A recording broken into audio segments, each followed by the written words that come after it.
Hi everyone, let's try code-genius and how we can generate a test. Let's say we have a checkbox component.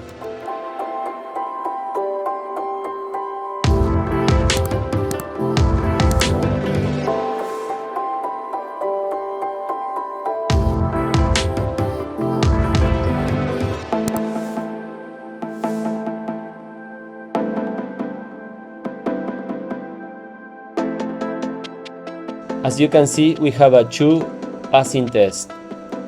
And now let's try the same using a VS Code plugin.